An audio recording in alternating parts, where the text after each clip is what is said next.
Lanzallamas con la potencia para destruir ciudades enteras. Armas químicas rociadas directamente en la boca de la caballería atacante. Caballos transformados en torpedos vivientes. Catapultas sofisticadas.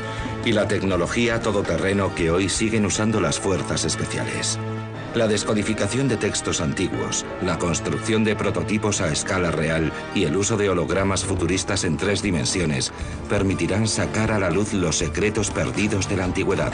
Nuestro gran descubrimiento es su maquinaria militar imposible. Este ha sido uno de los experimentos más exitosos que he hecho para grandes descubrimientos.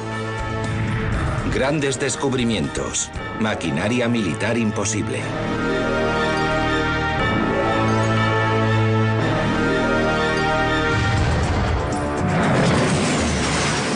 Un lanzamisiles múltiple puede disparar 10 proyectiles por segundo. Es un arma bien asentada en los campos de batalla modernos.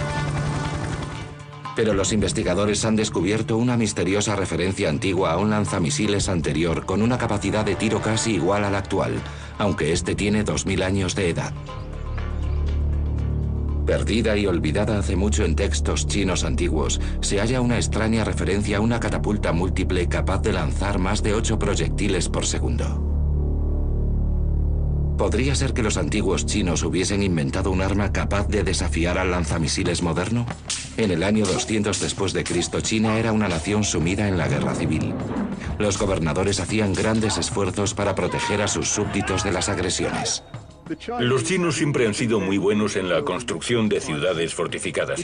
Esa es la razón de que empleasen recursos enormes a la resolución del problema de la destrucción o conquista de esas defensas. En el pasado, la guerra de asedio consistía en conseguir agotar al enemigo. Para recargar esta catapulta hacen falta 20 minutos. ¿Qué hacían los antiguos para acelerar este proceso y aumentar mucho más su ritmo? Un texto escrito por el antiguo inventor Ma Yong en el año 232 después de Cristo describe un prototipo de catapulta que poseía la mayor capacidad de tiro del mundo antiguo. Según las fuentes históricas, contaban con una enorme noria de madera que usaban para crear una fuerza centrífuga que lanzaba los misiles colocados sobre los extremos de las cuerdas. Cuando cada proyectil alcanzaba el ápice de la rueda, una cuchilla cortaba la cuerda y el misil salía disparado. ¿Funcionó el prototipo de verdad? Ignorante de cómo y cuándo se usó esta arma, si es que alguna vez fue así, el modelista especializado en la antigüedad Richard Winley está ensamblando la máquina. Para ello ha creado un modelo a escala real para averiguar si funcionaba. Esta es otra de esas piezas de las que solo tenemos unas referencias textuales escritas muy vagas. Ma Yong no especifica qué tipo de proyectiles se utilizaban. Pero como la capacidad de tiro era su característica más importante, los arqueólogos piensan que los misiles deberían ser relativamente baratos de producir y estarían hechos de simples piedras lanzadas a gran velocidad y a un ritmo muy rápido. La primera prueba es, por tanto, con una sola piedra. En este modelo, debido a su tamaño, tenemos que generar velocidades muy altas. Cuanto mayor sea la noria, tanto más lento rotará, así que si tenemos una de entre 3 y 4 metros, probablemente una revolución por segundo baste. Richard tiene la intención de hacer girar la noria a 3 revoluciones por segundo, una magnitud que lanzará las bolas a 165 kilómetros por hora. El primer disparo es potente, pero el alcance es corto, tan solo 15 metros. Ocurrieron dos cosas. Nos las arreglamos para conseguir una buena velocidad. La cuchilla cortó la cuerda, que es una de las cosas que más nos preocupaban, pero parece que el punto de corte era demasiado bajo. La piedra cayó directamente al suelo, así que tendremos que repensar la posición de la cuchilla. Momento de sacar la caja de herramientas. Richard tiene que modificar el ángulo de la cuchilla para que corte la cuerda antes para que las bolas se suelten a mayor altura y por tanto tengan una trayectoria más larga. Después de aumentar el ángulo de la cuchilla, Richard arma la catapulta a su máxima capacidad, 8 proyectiles de 2,7 kilos cada uno.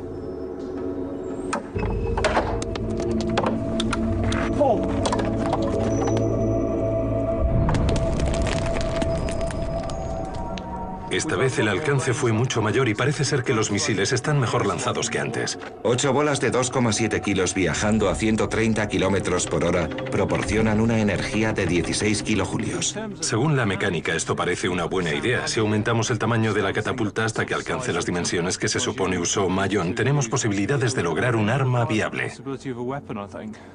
La investigación prueba que, de haber sido usada, la catapulta habría sido eficaz. Los chinos eran muy meticulosos a la hora de registrar sus inventos. Y existen muchos manuales militares publicados a partir del siglo XI que describen una gran variedad de catapultas. Que esta no figure en estos manuales es una constatación de que nunca fue utilizada.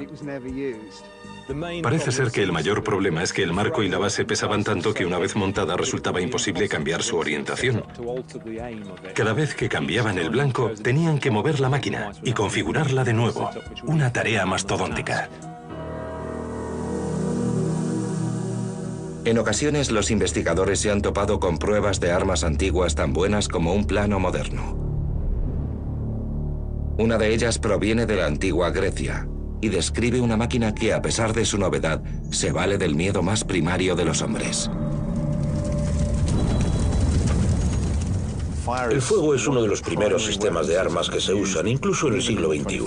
Si prendes fuego a alguien, lo eliminas del frente. Una vez que alguien está ardiendo, queda eliminado y sus compañeros también, porque están apagándolo para evitar que las llamas acaben con él. La máquina más antigua conocida que se valía del poder mortífero del fuego se remonta a hace más de 2000 años y se usaba no solo contra tropas, sino contra una ciudad entera.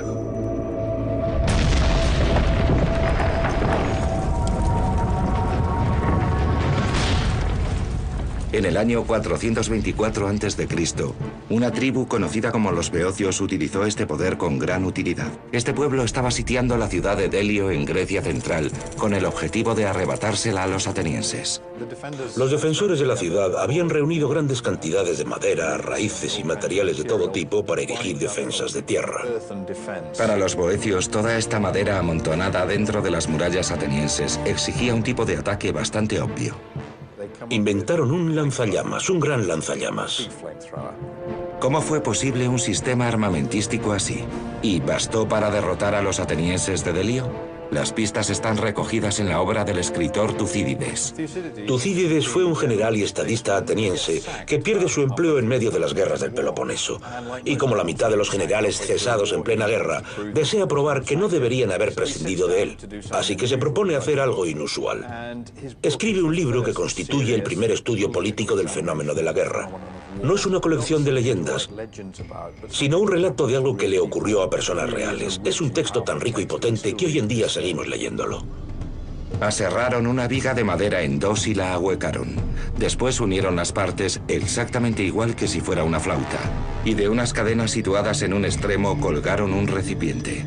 La boca metálica de un fuelle cuya boca apuntaba hacia abajo estaba unido a la viga, una gran parte de la cual estaba bañada en hierro. Trasladaban esta máquina a diversos puntos de la muralla en carros. Y cuando estaba muy cerca, aplicaban un gran fuelle al extremo inferior de la viga, que soplaba dentro del conducto y avivaba el fuego del interior de la caldera, que contenía carbón incandescente, sulfuro y brea. Así conseguían una llama enorme que incendiaba la muralla, de modo que nadie podía quedarse en la zona. Gracias a la descripción detallada de Tucídides, Richard puede erigir una de las reconstrucciones más precisas que ha hecho. Es un dispositivo muy simple. Grandes fuelles, un tubo ancho y largo y una caldera ardiente al final. Los fuelles avivan el fuego igual que si fuera el de un herrero. Así podían multiplicar la temperatura de la caldera por 2 o 3 y el viento soplaba a favor. Al principio el lanzallamas no parece muy eficaz. Pero a medida que el oxígeno expulsado por la boquilla del fuelle llega a los combustibles, la cosa se anima. Al final, Richard puede producir una fuente direccional de fuego capaz de lanzarlo contra las murallas de la ciudad. Una o dos veces, si conseguimos lograr el ángulo correcto, conseguimos un calor muy intenso, casi blanco, que está muy caliente. Las llamas blancas son producidas por temperaturas superiores a los 1000 grados. Si pensamos que este diseño tiene algo así como 2500 años de edad, la verdad es que se trata de una tecnología muy impresionante para aquella época. Las murallas de madera de Delio ofrecían poca protección a las tropas defensoras. Según cuenta Tucídides, los boecios usaron esta arma para incendiar Delio y perseguir a los atenienses. Solo mataron a unos 200. El resto pudo escapar. Valiéndose de tecnologías adelantadas a su tiempo, los boecios se las arreglaron para derrotar a la poderosa Atenas, una prueba fehaciente del poder de la ingeniería. Pero a pesar de esto, Atenas se convirtió en una de las ciudades más poderosas de la antigüedad, y todavía hoy, 3000 años después, es la capital de Grecia.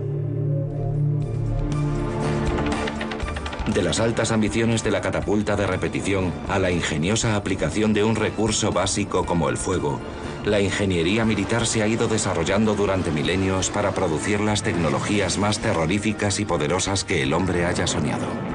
Pero estas innovaciones eran solo el principio. El portaaviones moderno no puede realizar su trabajo sin una pieza esencial de maquinaria de 2000 años de edad. En un fragmento escrito del antiguo Egipto, se describe un arma mortífera de largo alcance que funcionaba por medio del poder del aire.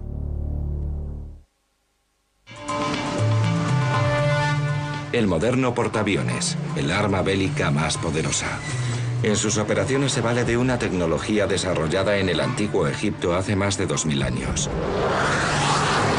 ¿Cómo es posible? Richard Winley, experto en tecnología antigua, está investigando un texto olvidado que trata de los orígenes de esta técnica sencilla pero potente. En la antigüedad, la catapulta era el principal recurso tecnológico de la carrera de armas. Poseía la capacidad de almacenar y liberar mucha más energía que la que podía desencadenar un solo hombre. La energía almacenada se conoce como energía potencial. Casi todos los dispositivos de lanzamiento usaban el mismo principio, la transformación de la energía potencial en cinética. La potencial se guarda en algún elemento elástico, sea una cuerda retorcida o bandas elásticas en el caso de un tirachinas. La catapulta almacena la energía en la gravedad soportando pesos en lo alto, y lo que ocurre es que uno convierte la energía potencial en cinética que se transmite al misil. La catapulta básica de la antigüedad era la conocida como catapulta de torsión. La catapulta de torsión funciona enroscando fibras que retienen energía al mismo tiempo que alzamos el mecanismo, de forma que los brazos de la catapulta están conectados a la torsión. El disparador libera la energía cuando soltamos el proyectil.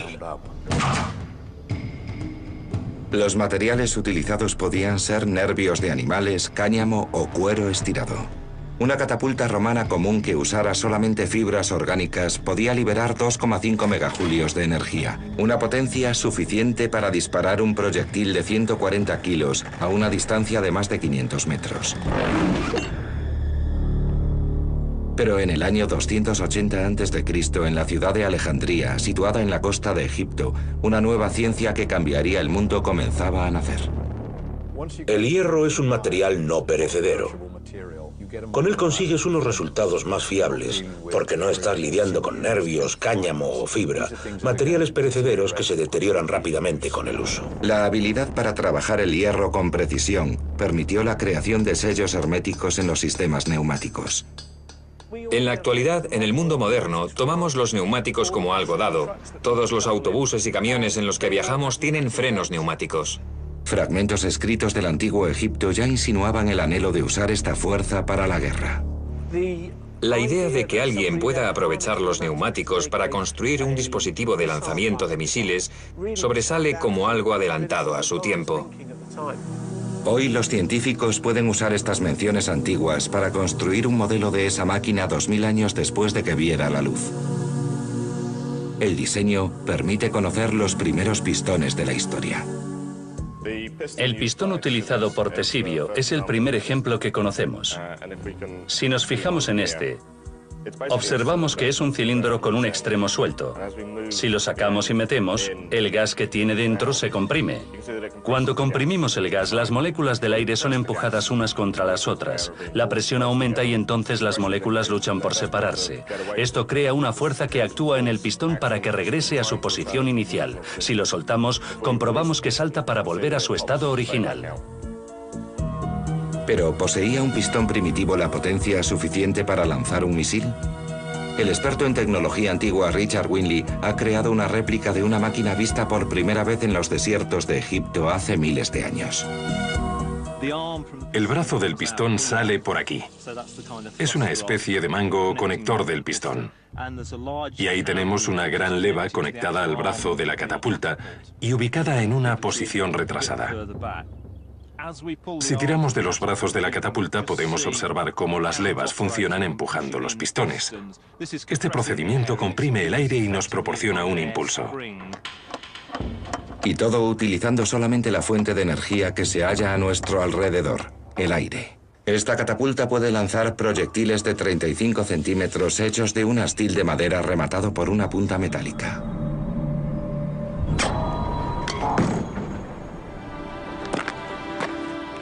Fantástico. Hemos dado en la diana a la primera. Me ha sorprendido la distancia que hemos alcanzado. Hemos llegado a los 35, incluso 45 metros y las flechas vuelan muy rectas. La altura o trayectoria es un asunto un poco más complicado, pero sería posible perfeccionar el sistema y probablemente alcanzar un blanco de 1 metro cuadrado situado a 55 o 65 metros. Pero si fue tan exitosa, ¿por qué la tecnología de la catapulta de pistón desapareció de los libros de historia durante tantos siglos?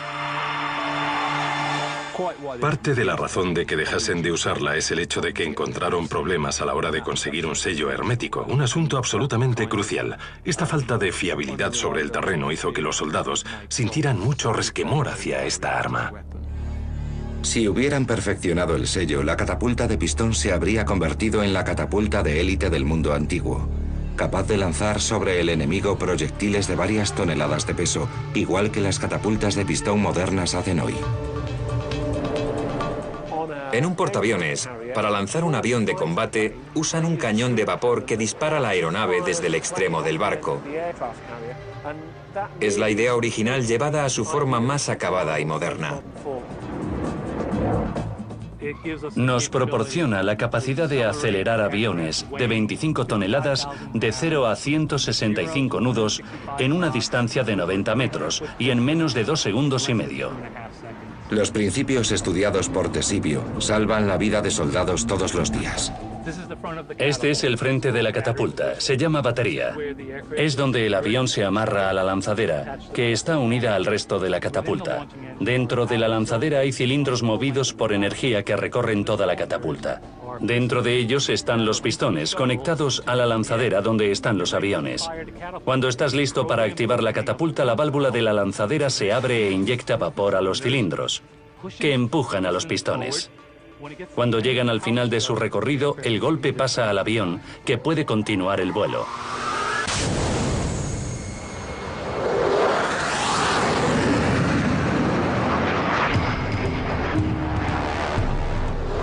La idea del pistón era demasiado buena para ser abandonada, pero algunas tecnologías antiguas eran tan estrambóticas que parecían completamente inútiles.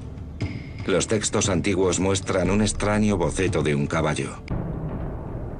El caballo ha sido una de las armas más potentes de la historia. Durante siglos nada suscitaba tanto temor a los soldados que una carga de la caballería enemiga. Entonces a alguien se le ocurrió la idea de añadirle 2 lanzas de 6 metros. ¿Fue la transformación del caballo en un torpedo viviente o la creación de un desastre bélico? Este prototipo funcional, por no decir viviente, de un arma antigua desconcierta a los historiadores militares. ¿Cómo se usaba? ¿Fue un éxito o se saldó con un desastre bélico? Para estudiar la cuestión, los investigadores deben buscar los esquemas originales realizados por el inventor de la máquina. En la Biblioteca Municipal de Siena se encuentran cientos de páginas de planos y notas hechos por ingenieros militares medievales. Uno de ellos se llamaba Tácola. Está claro que Tácola tenía mucha inventiva, y estos dos grandes manuscritos muestran de verdad lo que hizo. Los abres y te dices, vaya, ahí tenemos una imagen de la máquina en el campo realizando sus funciones. Mariano Tácola nació en el año 1382, una época de guerra constante en la Italia de principios del Renacimiento. Muchos de los dibujos de Tácola eran auténticos inventos diseñados para su puesta en práctica, tales como el aparato de respiración y el rompequillas. Otros eran simples ejemplos de su imaginación y habilidades artísticas. Algunos de ellos son como los prototipos de coches que hay en las ferias del automóvil. Sabes que su objetivo es anunciar lo que la marca puede hacer. La cuestión a la que nos enfrentamos es si este dibujo de un caballo torpedo era un esquema genuino de un arma o solo un dibujo más que añadir a la carpeta de Tácola. Cuando encontramos información acerca de sistemas de armas potenciales y no sabemos si se usaron, tenemos que emplear nuestra inteligencia creativa. Pensamos, ¿es algo práctico? ¿Es razonable? ¿Es el testigo que cuenta la historia fiable? Solo hay una forma de resolver el misterio. Si todo lo demás falla, no hay nada malo en construir la máquina y probarla nosotros mismos. El inicio del arma es el caballo. Tenemos 400 kilos de caballo más el jinete y su armadura. Media tonelada de peso moviéndose a 55 kilómetros por hora. Si algo así te alcanza, no lo cuentas. El caballo lleva aterrorizando a los soldados enemigos desde que el hombre lo ensilló por primera vez. Cuando el terreno vibra y oyes el rumor de sus cascos, la sensación es absolutamente aterradora. Pero añadirle 2 lanzas de 6 metros a este gigante, ¿le reportó alguna ventaja estratégica como arma? Hemos venido a una de las pocas escuelas de Europa donde todavía entrenan caballos de batalla para probar el torpedo equino de Tácola. Aquí los caballos se entrenan para escenas de películas de acción. Henry ha hecho de doble en más de 1000 escenas. Está acostumbrado a los equipos extraños y a las conductas inusuales. Pero incluso él está nervioso. Tenemos el dispositivo tal y como aparece en el manuscrito, pero ya nos hemos topado con problemas. Este es el caballo de batalla más dócil y pacífico que puedas encontrar, pero se siente incómodo con estas barras tan cerca de su nariz. Si ladea la cabeza, golpea las barras, cuyos extremos posteriores se arrastran por el suelo. Por una parte, esto es estupendo porque evita que el caballo recule. Nos interesa que avance sin cesar y no queremos retroceder dentro de nuestras propias filas, pero impone una barrera delante de su nariz. Para que este caballo cargue contra el enemigo deberíamos colocarle un acicate al rojo vivo aquí, algo que no vamos a hacer. Los caballos se valen de la visión para guiarse en el campo de batalla. El arma de Tácola conlleva la colocación de una barra justo delante del campo de visión del animal. Un caballo que no ve no puede cargar. Todo es muy problemático. Terminará parándose en seco. La única forma de que este dispositivo funcione es que estés dispuesto a sacrificar un caballo. En una época en la que no había antibióticos, cualquier caballo herido en una batalla moría por la infección. Así que contaban con una reserva de caballos, de modo que podían prescindir de algunos. Eso es lo que hacían. Colocaban todo esto y luego ponían algo quemándose en la parte trasera del caballo. Por lo visto, el caballo no necesita accesorios para ser un arma eficaz. En la antigüedad no había nada más terrorífico que una carga de caballería, algo que causaba temor en el corazón de todos los ejércitos. Pero según pasó el tiempo, los inventores fueron obligados a buscar medios nuevos y más avanzados para parar un ataque de la caballería enemiga. Julio Africano, un estratega e historiador militar romano nacido en Jerusalén en el año 180 después de Cristo, escribió un tratado en el que aconsejaba al emperador Alejandro Severo acerca de las tácticas que debía adoptar en su guerra contra los persas del año 232. Escribe sobre un dispositivo macabro diseñado para enloquecer a los caballos rociándoles veneno mortal en las caras. Quedarían ciegos, les picaría la nariz y la piel les quemaría. Los jinetes perderían el control y por tanto su eficacia militar. Africano se refiere a un veneno superior a todos los demás métodos de ataque y más eficaz que las flechas. No especifica la droga usada, pero los historiadores han sugerido que el sospechoso más probable como fuente del veneno es una planta conocida como euforbia. Sin embargo, todavía no se han realizado experimentos para probar si esto era cierto. Hasta ahora.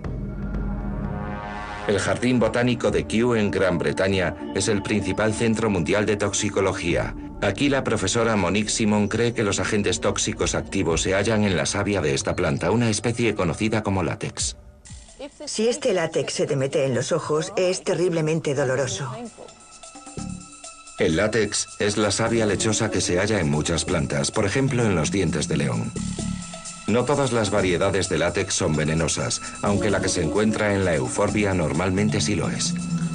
Para probar las toxinas de la euforbia, Monique debe preparar una muestra de estos terribles ingredientes. El compuesto resultante se prueba en una máquina conocida como espectrómetro de masas. Esta máquina nos ayuda a separar los componentes y nos proporciona un perfil de cada uno de ellos. Monique está buscando una muestra de sustancias altamente tóxicas conocidas como ésteres. Un éster es un compuesto orgánico complejo que se encuentra en muchas toxinas, por ejemplo las de los mariscos. Aquí podemos ver algunos. Parece que estos podrían ser los ésteres que asociamos a la toxicidad. Así que si lo arrojamos a la cara de un caballo, tendría un efecto muy irritante y desagradable. Las pruebas indican que la euforbia es la culpable. Ahora Richard Winley está investigando cómo esta terrible sustancia se lanzaba a los caballos. Pensamos que uno de los métodos que podrían haber usado es un aparato conocido como bomba de sifón. Richard quiere averiguar si el sifón podía llevar el veneno hasta el caballo. Y lo que es más importante, mantenerlo alejado de él. Por el texto de Africano sabemos que esta pistola era empleada por hombres ubicados en la primera línea. Ellos rociaban el veneno sobre los hocicos de los caballos una vez que se habían acercado a ellos. Los caballos enloquecían y tiraban a sus jinetes, quienes, estorbados por sus pesadas armaduras, serían fácilmente capturados o muertos. Bueno, ha sido un experimento muy interesante. Sabemos lo tóxico que es por los experimentos en el laboratorio, pero creo que ahora hemos demostrado que tenemos un sistema de suministro del veneno que lo proyecta 6 o 7 metros. El problema, y esto siempre ocurre con las armas que arrojan veneno, es que un cambio repentino en la dirección del viento ocasionaría un lío tremendo en tus propias filas. Es algo que debemos tener en cuenta. En las manos adecuadas y con viento favorable, la pistola de envenenamiento de caballos esparcería su contenido letal entre las tropas de la caballería persa. Pero los conocimientos químicos de los antiguos podrían producir resultados aún más llamativos a una escala mucho mayor. Hace más de 2000 años, un general llamado Aníbal dirigió un ejército de hombres, caballos y elefantes a través de las montañas más altas del mundo conocido. A veces lo hizo subiendo por ellas. Otras veces, donde los precipicios hacían el terreno impracticable, usó una fórmula secreta y olvidada que disolvía las rocas ante sus ojos. Este ha sido uno de los experimentos más exitosos que he hecho para grandes descubrimientos.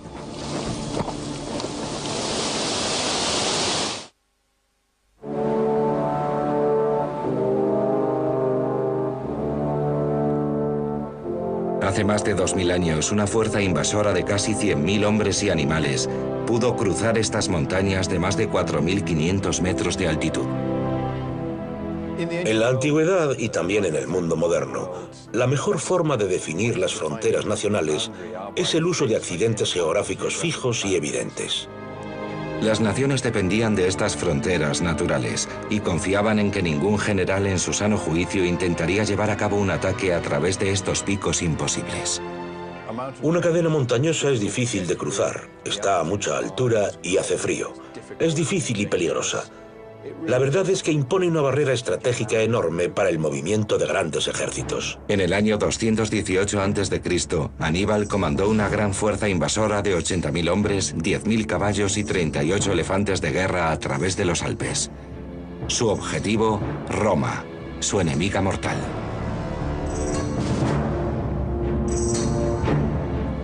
Existen muchas formas más fáciles de invadir Italia que hacerlo a través de los Alpes. Esta es la opción más difícil.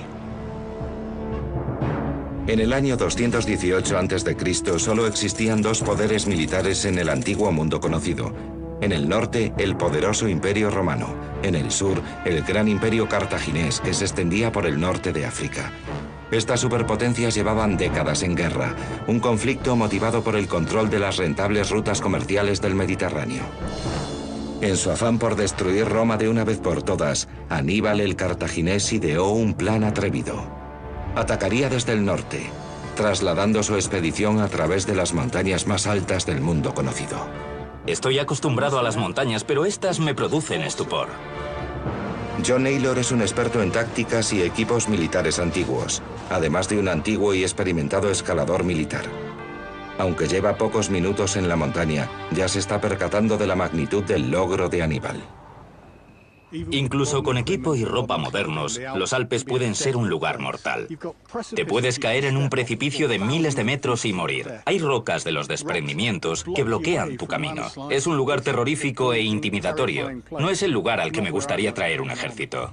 Aquí se halla el misterio. ¿Cómo cruzó el ejército de Aníbal estas cumbres nevadas? No estamos muy seguros del tipo de equipo que los cartagineses portaban, pero contamos con un montón de referencias romanas a propósito de los materiales de que disponían en aquellos tiempos. Los investigadores deben pensar de forma creativa. Es improbable que los romanos tuviesen algo que los cartagineses desconocieran y viceversa. De modo que, dentro de esos parámetros, podemos dar por hecho que su relación con los pertrechos era similar. La investigación debe continuar 1100 kilómetros al sur, en Roma. Sede del Coliseo, el Vaticano y miles de edificios y monumentos históricos.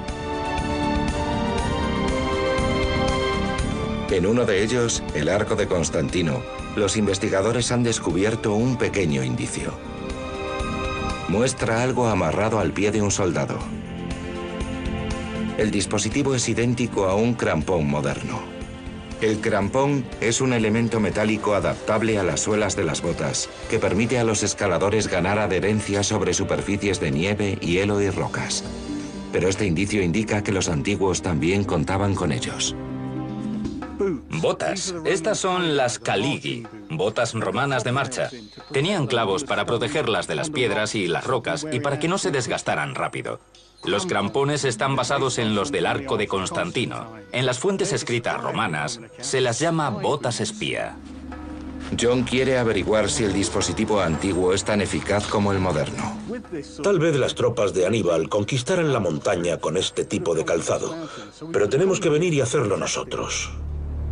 Pierre, un escalador alpino experimentado, se asegura de que la cinta de aseguramiento de John está bien fijada antes de intentar la difícil escalada de la pendiente helada. ¿Tendrá John suficiente agarre con el calzado espía romano para llegar a la cima? Gracias.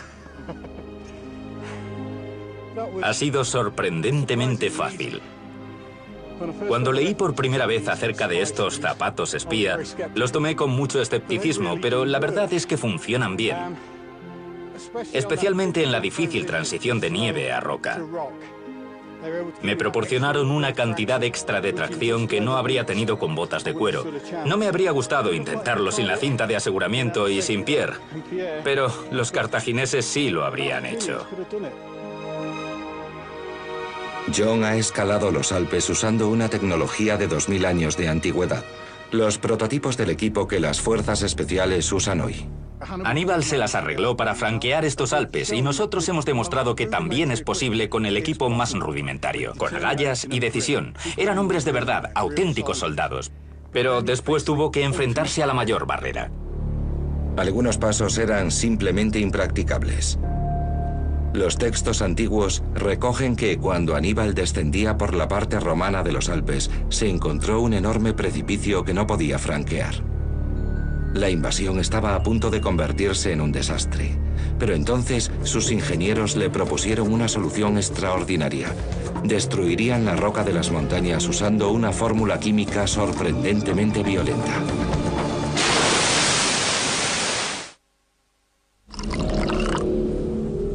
Los sofisticados laboratorios químicos del siglo XXI producen compuestos tan complejos que tardaríamos una hora entera en enumerar los ingredientes de uno solo. Pero gracias al escritor romano Livio, sabemos que los antiguos ejércitos sabían mucho más de química de lo que habíamos pensado.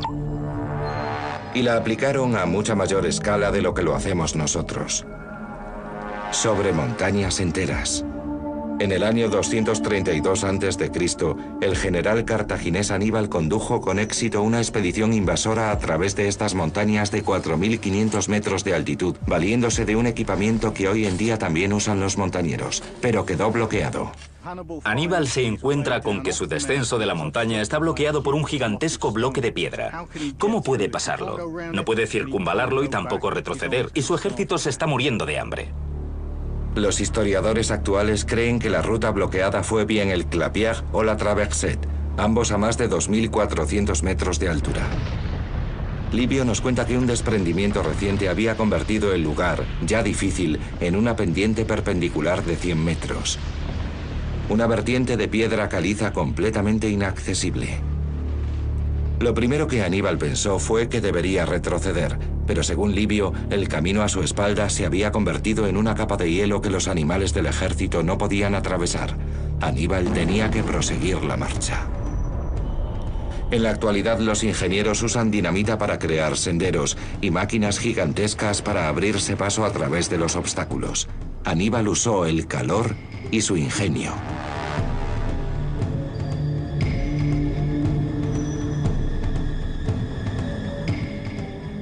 La roca es dura. Si la calientas se expande y si enfrías rápido se contrae. Esta gran expansión y contracción las rompe y despedaza. Ahora mismo no puedo hacerle nada, pero si la caliento y la enfrío rápidamente se torna en lo que llamamos friable, más blanda y fácil de quebrar. La mejor forma de probarlo es calentando una pequeña muestra con un soplete. Después la enfriaremos con agua.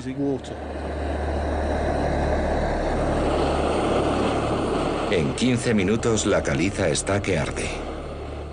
Tengo un termómetro de alta temperatura, un termómetro digital para comprobar la temperatura de la roca. A 250 grados añade agua fría. En pocos segundos la temperatura se reducirá a una 1/40 parte. Hierve y humea. Es fascinante. El agua se evapora delante de mí. Ahora veamos el efecto en la roca.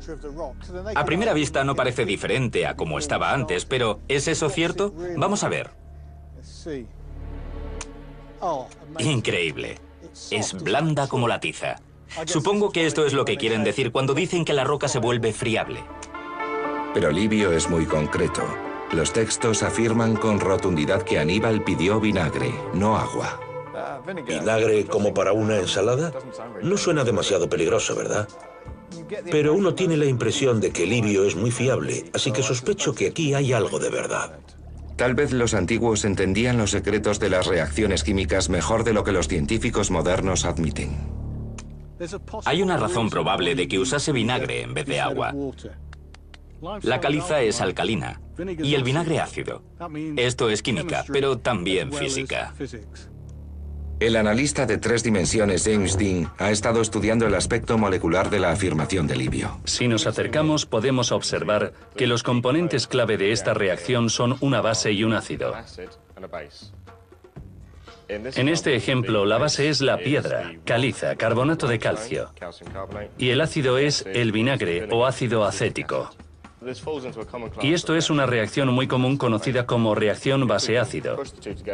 Si las agitamos para provocar la reacción, vemos claramente que el ácido ha liberado iones de hidrógeno, que combina con el oxígeno y el hidrógeno de la base para formar H2O, es decir, agua. El resto de los componentes se combinan para formar sal, que se puede ver aquí. La reacción es exotérmica, o sea, que desprende un montón de calor que observamos si volvemos a la escala anterior. El calor aumenta la temperatura del agua, y por eso sale el vapor que vemos, pero también se producen otros gases como el dióxido de carbono, si tenemos carbono que produce el burbujeo efervescente. En general, toda la estructura de la roca se destruye y está rodeada de agua y sal. Si la tocamos, constatamos que es totalmente friable. Para Aníbal, esto no fue un experimento químico, sino un asunto de vida o muerte. Aníbal estaba en punto muerto. Igual que ahora, la noche estaba cayendo y con ella la temperatura. Su ejército estaba a punto de congelarse y morir si no encontraba una ruta de descenso hacia las fértiles praderas de abajo. Tenía que encontrar una forma de pasar por las rocas. Así que vamos a intentarlo nosotros. Crearemos un gran fuego para calentar la piedra y después añadiremos vinagre para ver si la podemos hacer lo bastante friable como para pasar por encima y llegar a la pradera. He encendido el fuego. Ahora necesito más palos y madera para convertir esto en una gran llamarada. No solo se trataba de una gran superficie rocosa de 100 metros, sino también de un precipicio peligroso. El incendio debió de haber sido enorme y su avance concienzudo mientras los hombres de Aníbal bajaban despacio la pendiente rocosa, creando así un sendero para los animales. Ahora la roca está a 650 grados, pero ¿es esto suficiente para acelerar la reacción ácido-base? Está muy caliente y me está levantando la piel, pero tengo que ser capaz de acercármelo bastante para verter el vinagre. Dado el tamaño del obstáculo, seguramente necesitó 20.000 litros de vinagre. ¿Pero de dónde sacó tanto? Las tropas de Aníbal tendrían una ración diaria de vino ácido de 1/4 de litro. Si había 80.000 soldados, entonces pudo reunir los 20.000 litros de vinagre de vino. ¡Madre mía!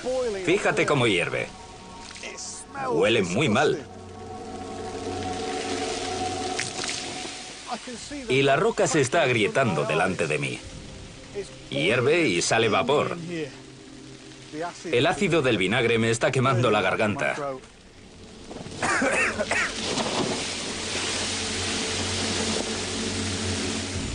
Cada segundo que pasa aprendo algo nuevo.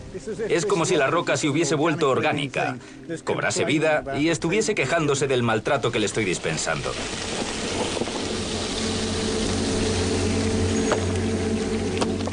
Me encanta cómo se quiebra. Ya no es un bloque, sino un conglomerado de guijarros sueltos. Igual que John, los hombres de Aníbal usaron picos y mazos para romper las piedras y poder practicar un camino en zigzag que minimizara la inclinación y permitiera que los animales de carga y los elefantes pasasen. Tras 4 días de trabajo y de casi llegar a la inanición, Aníbal lo había logrado. A golpe de explosiones se había abierto paso a través de los Alpes. Este ha sido uno de los experimentos más exitosos que he hecho para grandes descubrimientos. Uno concibe las montañas como objetos inamovibles, pero Aníbal las movió usando palos, aderezo para ensalada, trabajo duro e ingenio. Absolutamente impresionante. Aníbal se abrió camino por Italia, llegó a Roma e infligió al ejército romano la derrota más severa que sufriría en toda su historia. Pero aunque el cruce de los Alpes le permitió contar con el elemento sorpresa, esto también fue la causa de la caída de Aníbal. Resulta irónico que Aníbal usase la mejor tecnología que tenía a su disposición para culminar la tarea imposible de llevar a su ejército a través de estas montañas. Pero al hacerlo no pudo llevar consigo todos sus pesados pertrechos de guerra. Cuando llegó el momento de tomar ciudades usando fortificaciones, no contaba con las máquinas de asedio porque no las pudo llevar por las montañas, así que sus esfuerzos fueron inútiles. La tecnología le permitió llegar, pero después le cerró la puerta en las narices. Máquinas como la lanzadera de llamas de carbono, las catapultas y otros ingenios demasiado importantes para dejarlos atrás. Por eso la campaña de Aníbal fracasó. No consigue asediar ni capturar ciudades. Ahí está Roma, y ni siquiera llega a atacarla. Sea gracias al aprendizaje por medio de errores o de éxitos fulgurantes, los ingenieros de la antigüedad no diferían de los actuales. Los ingenieros antiguos se enfrentaron a los mismos problemas que nosotros tenemos hoy. Quieres ir más deprisa y llevar más cosas, pero usando menos recursos naturales. Esto es, quieres que las cosas sean más fáciles de hacer, que funcionen mejor y que una vez construidas duren más. Algunos inventos marcaron el punto de inflexión de grandes batallas que cambiaron la historia y contribuyeron a configurar el mundo en el que vivimos. Otros se pasaron de frenada y aunque hoy siguen asombrándonos, seguramente fueron inútiles en el campo de batalla. Mientras los secretos de la ingeniería antigua siguen saliendo a la luz, cuántas cosas que damos por sentadas se deben al ingenio de los antiguos y a su maquinaria militar imposible. Las arreglamos para conseguir una buena velocidad. La cuchilla cortó la cuerda, que es una de las cosas que más nos preocupaban, pero parece que el punto de corte era demasiado bajo. La piedra cayó directamente al suelo, así que tendremos que repensar la posición de la cuchilla. Momento de sacar la caja de herramientas.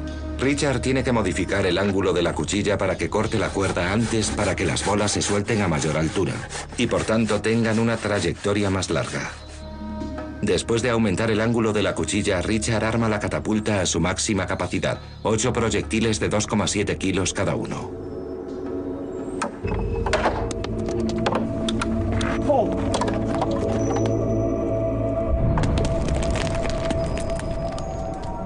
Esta vez el alcance fue mucho mayor y parece ser que los misiles están mejor lanzados que antes. 8 bolas de 2,7 kilos viajando a 130 kilómetros por hora proporcionan una energía de 16 kilojulios. Según la mecánica, esto parece una buena idea. Si aumentamos el tamaño de la catapulta hasta que alcance las dimensiones que se supone usó Mayon, tenemos posibilidades de lograr un arma viable.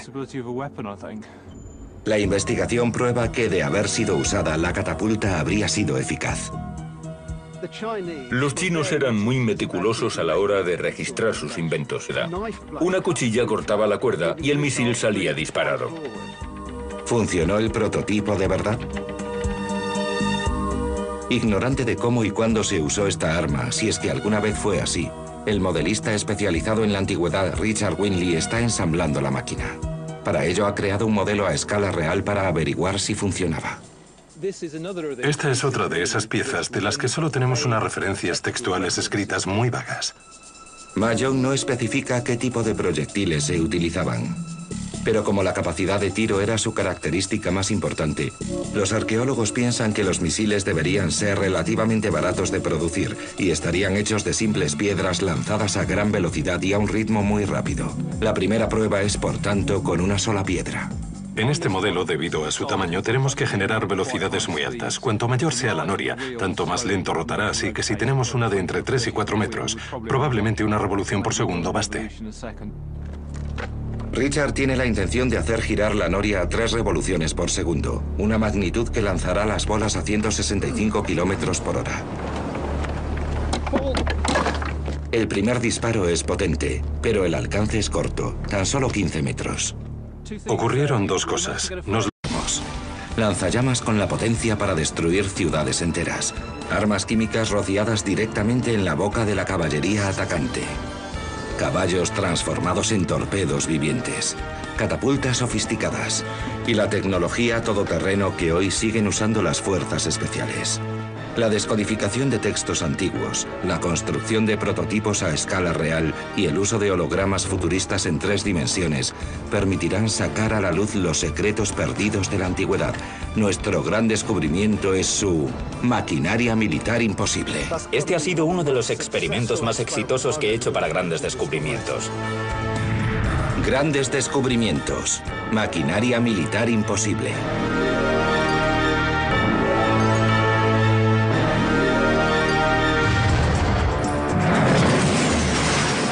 Un lanzamisiles múltiple puede disparar 10 proyectiles por segundo. Es un arma bien asentada en los campos de batalla modernos. Pero los investigadores han descubierto una misteriosa referencia antigua a un lanzamisiles anterior con una capacidad de tiro casi igual a la actual, aunque este tiene 2000 años de edad. Perdida y olvidada hace mucho en textos chinos antiguos, se halla una extraña referencia a una catapulta múltiple capaz de lanzar más de 8 proyectiles por segundo. ¿Podría ser que los antiguos chinos hubiesen inventado un arma capaz de desafiar al lanzamisiles moderno? En el año 200 después de Cristo, China era una nación sumida en la guerra civil. Los gobernadores hacían grandes esfuerzos para proteger a sus súbditos de las agresiones. Los chinos siempre han sido muy buenos en la construcción de ciudades fortificadas.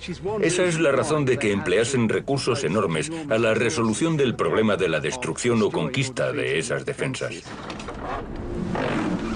En el pasado, la guerra de asedio consistía en conseguir agotar al enemigo. Para recargar esta catapulta hacen falta 20 minutos. ¿Qué hacían los antiguos para acelerar este proceso y aumentar mucho más su ritmo? Un texto escrito por el antiguo inventor Ma Jong en el año 232 después de Cristo describe un prototipo de catapulta que poseía la mayor capacidad de tiro del mundo antiguo. Según las fuentes históricas, contaban con una enorme noria de madera que usaban para crear una fuerza centrífuga que lanzaba los misiles colocados sobre los extremos de las cuerdas.